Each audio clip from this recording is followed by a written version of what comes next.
What powerful demon can topple even the strongest person?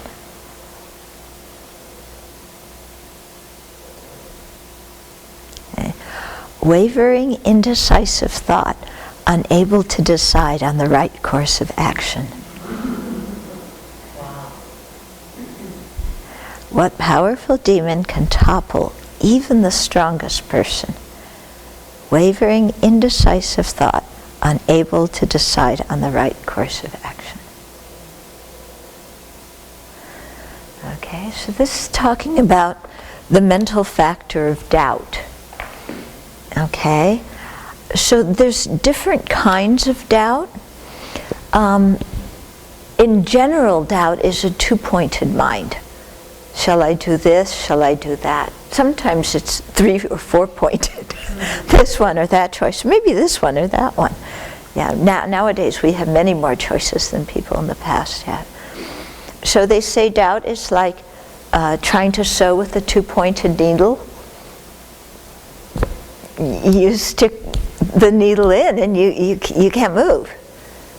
The doubt, there's no way you can take a stitch.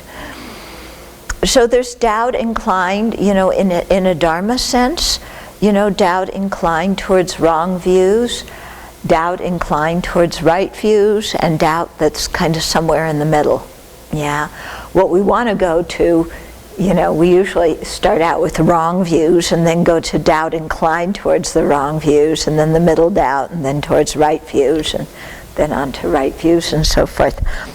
But not only in terms of views, Dharma views, a view of emptiness or whatever, do we have doubts, but just in our own life. Should I do this or should I do that? And we sit there and we waver and we mull over it and we ponder it and we talk about it incessantly with 50 million different people to gather everybody's advice. And then we sit there and be confused. Yeah? Unless in the back of our mind we already know what we want to do, but we don't have enough confidence to do it, in which case we talk to the 50 million people until one of them tells us what we want to hear. And then we say, I'll follow that one. And ignore what the advice everybody else gave us beforehand.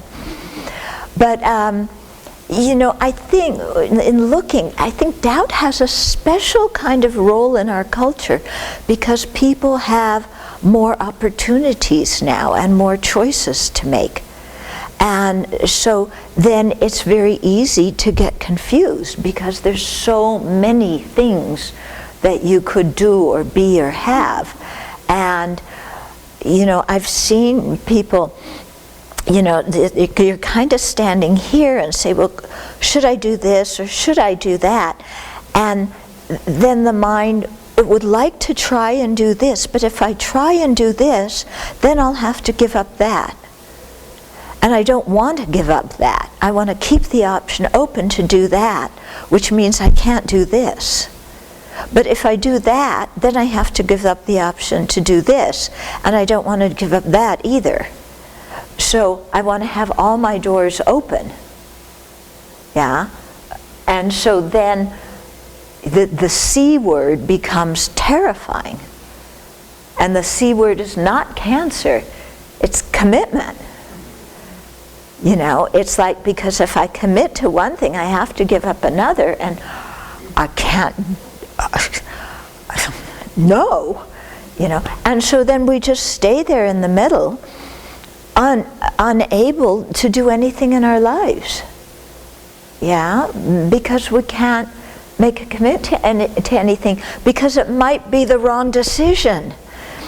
And so what we would really like is, I want to choose this, be able to do it for however long I feel like doing it.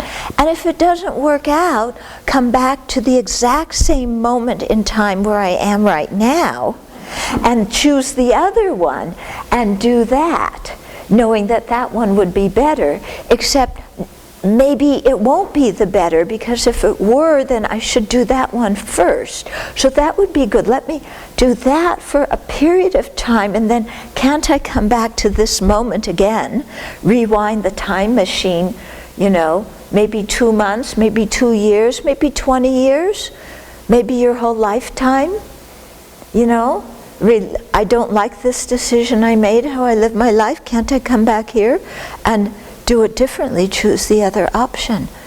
Yeah.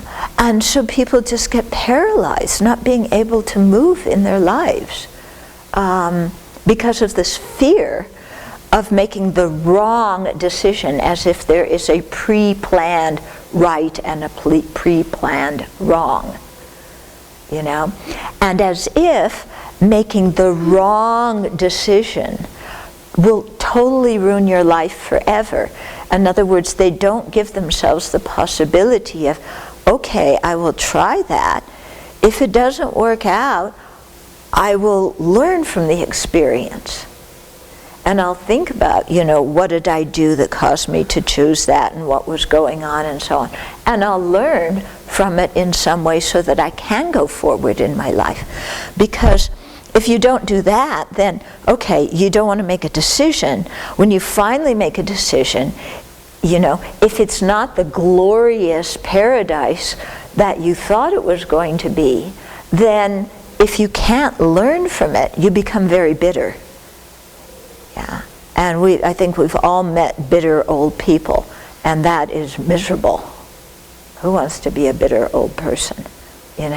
So there has to be ability to decide, but also to learn from our decisions, and to see it as a success when we have done something and even, figured out, well, that wasn't the right course of action. I'll do the other thing, and then change course and do what we should do when we finally realize that and learn from our experiences. Okay? So there's actually quite a bit tangled up in this mind of doubt. And then, of course, the opposite to the mind of doubt is the impetuous mind, that an idea pops into our mind and we act on it immediately without thinking, well, what are the long-term results and how is my decision going to affect other people? We just think, well, that sounds good. Let's commit my whole life to that right now. Yeah? And so either way is not too wise. And actually, the inaction of not making a decision is an action. Yeah, and there are results that derive from not making a decision. Yeah, okay, so the interplay between using reason and practicality in so much as a criteria for making a decision and doing something because you feel it in your heart. And there's kind of the thing, well, how can I trust my reasoning and how can I trust my heart? Because sometimes our reasoning process is good, sometimes our reasoning process is lousy. It's a bunch of rationalizations, like you say. Sometimes our heartfelt thing is really good, and sometimes our heartfelt thing is just pure emotional garbage. Yeah? So it's like, how do you know when you're having one reliable reasoning, reliable heart, or unreliable reasoning, unreliable heart? And for me, it's come through learning from experience, and learning to detect in my own mind, because I can see when I'm making up an argument that sometimes there is a certain feeling in it, and I know there's an affliction involved in this one. The argument makes great sense, but there's a feeling in my mind, there's an affliction. Yeah, I need to stop and get rid of this affliction before saying anything. And then I'll work on it for a while, and then I'll be able to have a line of reasoning that inside feels calm, and I know there's no affliction with that. And then I know, okay, that's good to do. And then similarly with my heart, you know, I know there's a certain quality of the mind when, or feeling or texture in the mind, flavor of the mind, I don't know what word to use to describe it, a certain kind of feeling when I know it's garbage emotion. You know, if I stop myself, I know this is garbage. Yeah, this is not right. Yeah, and so similarly, if I wait and work myself through that until there's, you know, kind of an emotion that feels clean and clear. But also what I've noticed is for me, my reasoning and my emotions go very much together. Yeah, because if I have a good line of reasoning, my heart feels very calm. And if I have a lousy line of reasoning, I'm agitated, you know? And if I'm agitated, if I look behind that, I'm usually rationalizing and making something up or blaming somebody. Or if I have a good kind of emotional feeling, there's usually, you know, some reasoned decision-making process in there.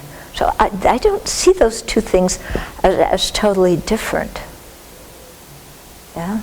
So can doubt be positive if you're doubting a wrong view? In that way, yes, because remember I said there was doubt inclined towards the wrong view and doubt inclined towards the right view.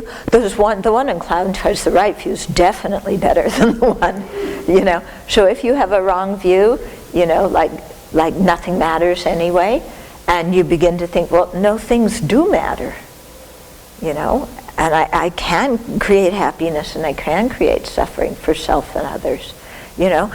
You may not be totally sure about it, but that positive doubt is definitely, it's leading you in the right direction. Yeah, because that nihilistic view is definitely a dead end. So often when we are trying to be a people pleaser, we get very stuck in doubt. This is a very good point, because it's like, I want to make that person happy because then they'll do something that will make me happy. Yeah. Or I want to make that person happy because then they'll like me. And I want to be liked. I don't like being disliked. Or I want to say something nice to this person because then they'll say something nice about me, or they'll nominate me for the promotion, or whatever it is. You know? So, but then the doubt comes in because inside we know that our motivation isn't right. Yeah? We know that somewhere inside, and yet we're like, I'm so attached to my reputation and my praise and approval that I've got to come up with some good reason that pleasing this person is really the right thing to do. Yeah, but you can't come up with a good reason when the motivation is lousy. Yeah, it just isn't to be had.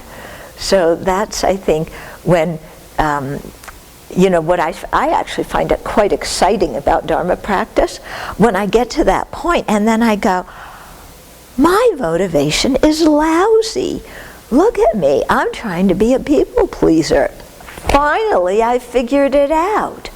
You know, this has been a habit and that's plagued me how much in my life? And now, at least I can see it clearly. This is great. Yeah? Yeah, that's a very good point too, that often, why are we indecisive? Because our criteria is not which choice will help me practice the path, what choice will help me develop bodhicitta, what choice will help me live a more ethical life. Our criteria is, how will I experience the most pleasure? Yeah, and then we get tied up, you know, oh, that looks good, well, that looks good too. Yeah, and then when pleasure is the criteria, we never know what's going to bring us the most pleasure. And then we sit there and worry about it. Yeah, because who wants to have grade B pleasure when we can have grade A pleasure? So we stay in a mental state of grade C pleasure because we're so neurotic about the whole thing. Yeah, so you make a choice, but you never fully live that choice because maybe you should have lived the other one.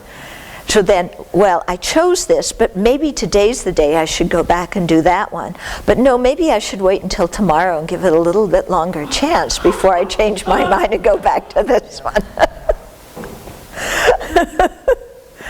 You know, I mean, we just make ourselves so tangled up. It's awful. We want some resolution very quickly, and you know, like you said, we make a choice, but we don't really live the choice. Yeah, because maybe it's the wrong one, and maybe I really want to do this. But then, unless we really engage with the choice, we never fully experience it, so we never really know if it's the right choice. So you've made a choice, but actually you're still back at point zero, you know, sitting on the fence, and you know, you're a turkey sitting on the fence, and Thanksgiving is coming. Yeah, and you're exposed sitting on that fence. So, yeah. But doubt is very uncomfortable. Yeah, we often quick resolution, make a quick decision. Yeah, and then keep doubting it afterwards. And because, like you said, there's a lack of self-confidence. It's like, okay, I'm going to make this, I'm thinking about this, I'm making this decision as best as I possibly can now. I'm going to live it fully. And I have basically, I don't have a lot of control. And nothing to lose, you know. And so as long as I keep my ethical discipline, as long as I learn from the situation, it's not going to turn out entirely awful. Okay.